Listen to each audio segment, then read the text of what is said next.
I have walked through many kinds of darkness in my life, but none as heavy as the shadows beneath that bridge. The air was sharp, winter-bitten, the kind of cold that sinks into the bones and threatens to take a piece of you with it. My driver hesitated when I opened the car door. "Mom, please," he insisted gently, hurrying out to stop me. "Let me check first." "No," I said, my voice steady even though something in my chest trembled. "This is something I must do myself." He stepped back reluctantly. His concern warmed me more than the coat wrapped tightly around my shoulders. But warmth was scarce under that bridge. The deeper I walked, the louder the world above seemed to grow. Engines roaring overhead, headlights streaking across the ceiling of concrete. Life continued up there, indifferent to the suffering it cast below. I found the tents clustered in patches like broken teeth. Some were empty, abandoned by those who hadn't survived the night before. Others moved with slow, weak stirring, lives hanging on by threads.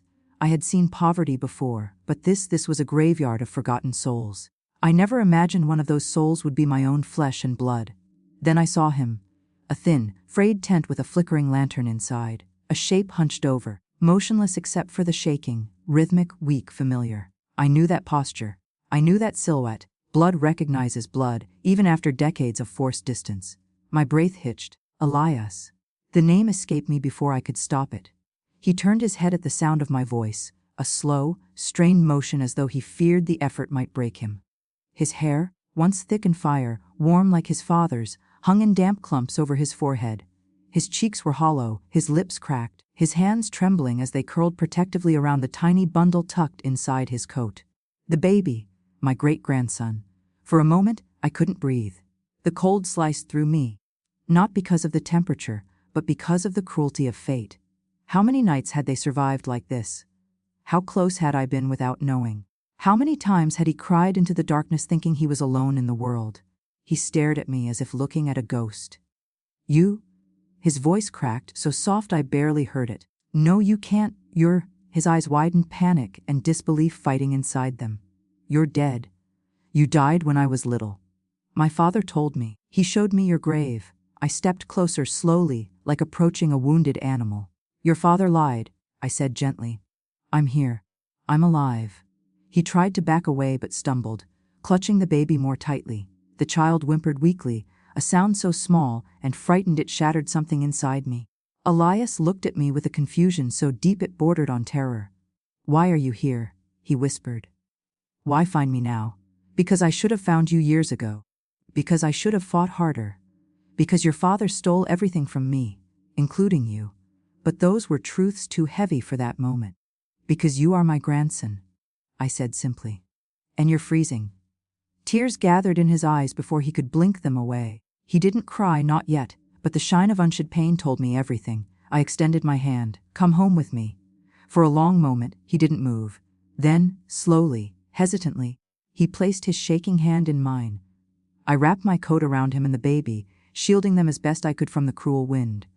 When we reached the car, he paused again, staring at the sleek interior like it belonged to someone else's dream. And when he stepped onto my private jet minutes later, he looked at me with a mixture of awe and fear. If he thought the world had turned upside down, he had no idea what truths waited for him next. The drive to my estate was silent, but not the peaceful kind. It was a fragile silence, stretched thin over fear, exhaustion, and the echo of truths unspoken. Elias sat rigid beside me on the private jet as it cut through thick clouds, his eyes darting from window to window like he expected the world to vanish the moment he blinked. Levi slept in my arms, small and warm and utterly innocent, unaware that the world had greeted him with cruelty before he even had a chance to understand what safety meant. I stroked his tiny back, listening to the soft rattle of his breath. He needed warmth, he needed rest. He needed a life with more than hunger and cold. But Elias, he needed answers. The moment we landed, the jet's door opened to the soft glow of lanterns lining the path to my home. My estate was not extravagant by design. It was intentional, elegant. A place built for quiet healing rather than display.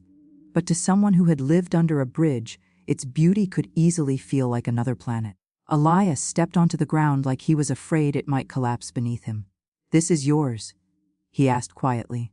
"It's ours tonight?" I answered. "Come inside."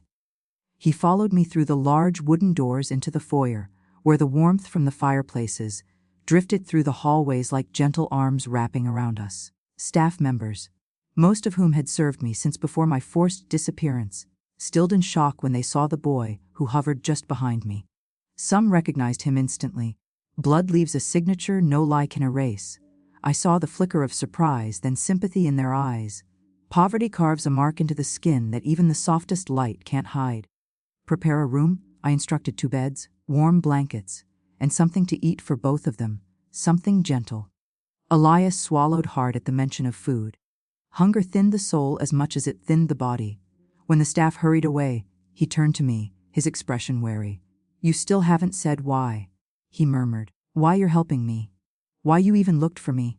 I gestured toward the sitting room, where a fire crackled softly. He hesitated before entering, his shoulders tensing as if he feared touching anything might break it. "You're my grandson," I told him simply. "I would search every corner of the world to bring you home." He didn't speak. He stared into the fire as if searching for something. Comfort, disbelief, maybe the pieces of himself he had lost along the way. "I don't understand," he finally whispered. "My whole life, I thought you died when I was a baby. My father said you didn't want to be part of our lives. That you left him. That you were unstable. Hey, he made it sound like we were better off without you." There it was, the first crack in the dam. A slow breath escaped me. I had prepared myself for many things, but not for the sound of my grandson repeating the lies my own son had told him. "Your father." I paused, steadying the storm inside me. "Your father told you what he wanted you to believe. It was never the truth." Elias's fingers curled into fists. "So what is it then? What actually happened?" I looked at him, really looked, beneath the dirt, the fear, the exhaustion.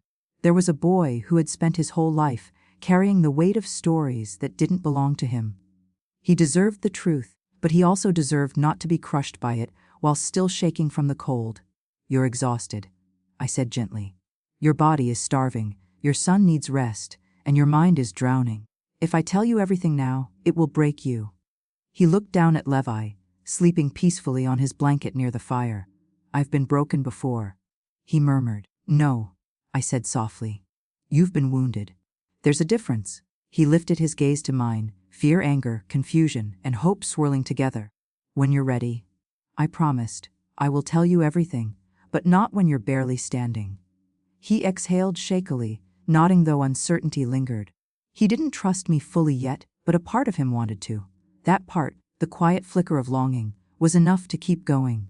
As the staff arrived with warm bowls of soup and soft blankets, I watched Elias cradle his son, whispering gentle words into his tiny ear. The house had been quiet for years. Now life echoed in its halls again. Little did Elias know that the walls around us held the very secrets that tore our family apart, and the truth waiting for him would change everything he thought he knew. Elias didn't wait long. The next morning, before the sun had fully risen, he stood in the doorway of my study with Levi in his arms. His hair was still damp from a warm shower, the first he'd had in who knows how long. His eyes, though clearer, were shadowed by years of questions he was finally ready to ask. "You owe me the truth," he said quietly. Not angry, just hollow. "I can't keep guessing who you are, who my father really is. Everything I know feels like a lie." I nodded and gestured for him to sit, though he hovered near the edge of the chair as if ready to flee if the truth cut too deep. The fire crackled softly behind me. Outside the window, morning light began to spill across the garden. It was a peaceful scene, one that stood in cruel contrast to the storm I was about to reopen. "Your father was not always the man you knew," I began slowly. "When he was young, he was bright, charming, full of promise. He was my entire world." A faint, bitter smile touched my lips. "He was so charismatic that people mistook his ambition for brilliance. They adored him, even when they shouldn't have." Elias looked down at Levi, gently adjusting the blanket around him. The motion was tender, instinctive.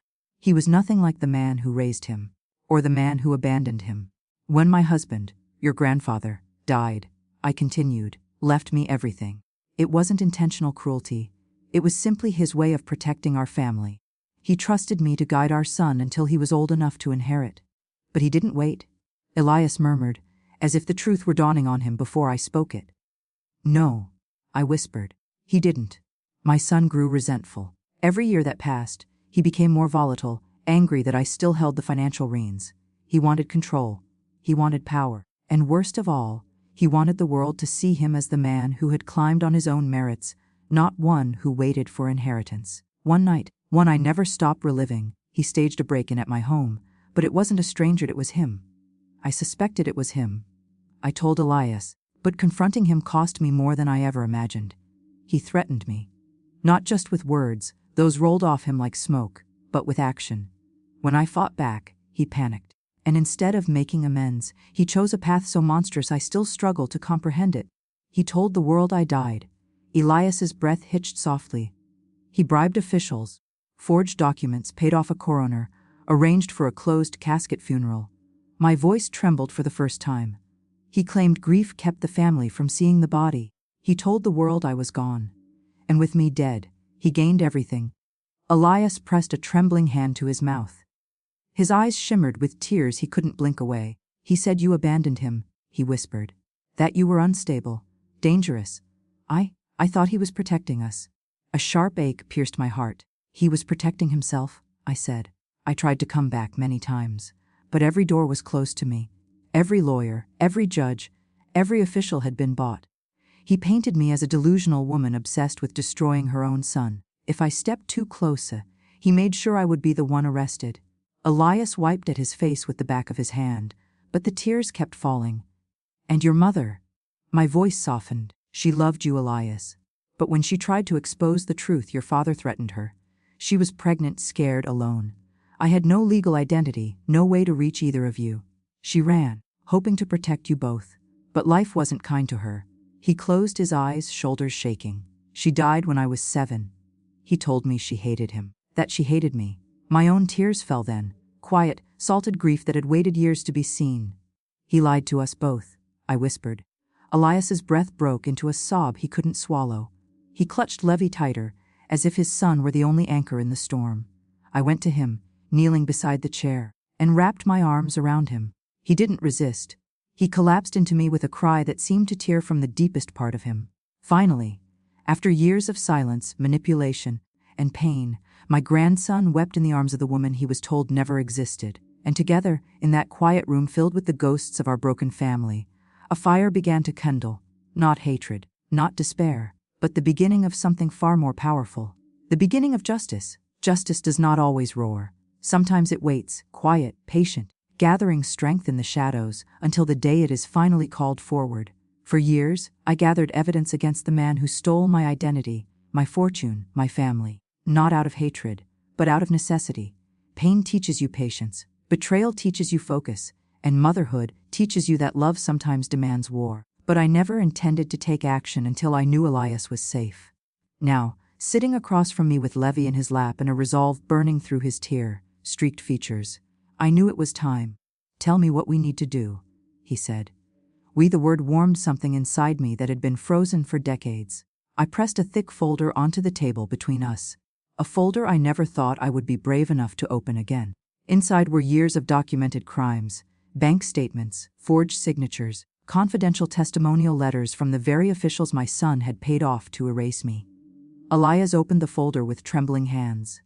This is everything," he whispered, eyes widening as he scanned each page. "Hey, he really did all of this?" "Yes," I said softly. "And he believed no one would ever uncover the truth." I reached over and placed my hand lightly on his. "But he never accounted for you." He swallowed hard, jaw clenching. "He used me, manipulated me, lied to me my whole life. I want to face him. I want him to see what he created." "You will," I promised. "But we do this the right way, the legal way." His nod was slow but certain.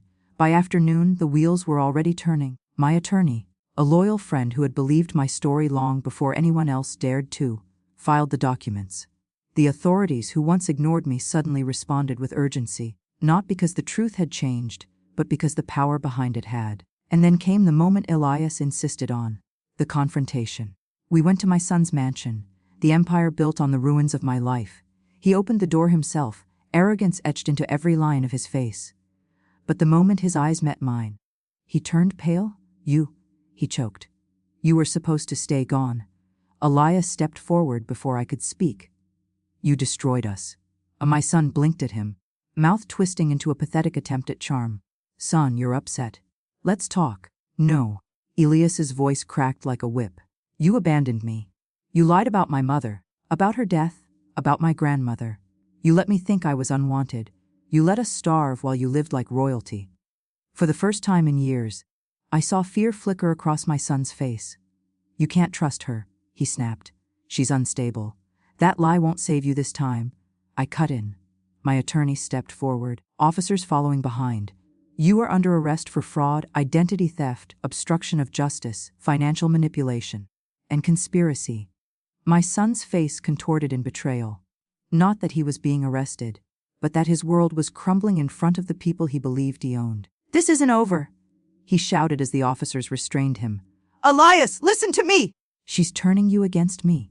I'm choosing the only person who ever protected me, Elias said. And with those words, the last thread between them snapped. Hours later, back at my estate, Elias sat on the balcony with Levi asleep against his chest. The sunset washed the world in gold, the kind of light that makes old wounds look softer. He stared out across the garden. Do you think we can ever have a real family again? We already are one, I said, taking the seat beside him.